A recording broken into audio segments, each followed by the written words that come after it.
তো নির্বাচিত দল এগুলি করার কোনো আশা দেখি না আমি।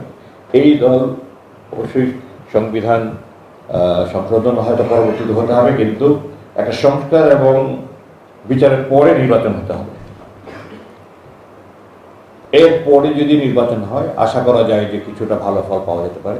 এবং আমি খুব সোচ্চার যে সহসাই নির্বাচন আমি চাই না। আমি তো ফেসবুকে স্ট্যাটাস দিয়েছিলাম, হাজার হাজার কমেন্ট করেছি, কেউ 2025 নির্বাচন চায় না।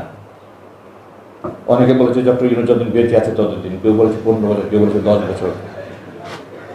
এগুলো তো বাস্তব কথা না, বাট একটা যৌক্তিক সময় দিতে হবে। এটা আমি আমার প্রথম প্রেস ব্রিফিংয়ে বলেছি, যত সাক্ষাৎকারী সবগুলোতে বলেছি। এবং আমার মূল্যায়নে এই মুহূর্তে নট বিফোর 27, যদি এর মধ্যে যদি পরিস্থিতি খুব ভালো পরিবর্তন না হয় তাহলে আরও সময় বাড়াতে হতে পারে। কিন্তু এই মুহূর্তে যে অবস্থা তাতে 27-এর আগে আমি কোনো নির্বাচন করাটা ফলপ্রসূ হবে বলে মনে করি না। তো অনেক আলোচনা হয়েছে, আমি যেটা বললাম, আমি আমার অভিজ্ঞতা শেয়ার করতে আসিনি, আমি কিছু ভবিষ্যতের দিকে তাকাতে চাই। Today is the first day for the rest of my life, এই কথাটা মনে রাখতে হবে যে আজকের দিনটা আমার বাকি ভবিষ্যতের জন্য প্রথম জীবন। লেটস স্টার্ট ফ্রেশ, আমরা নতুন করে শুরু করি।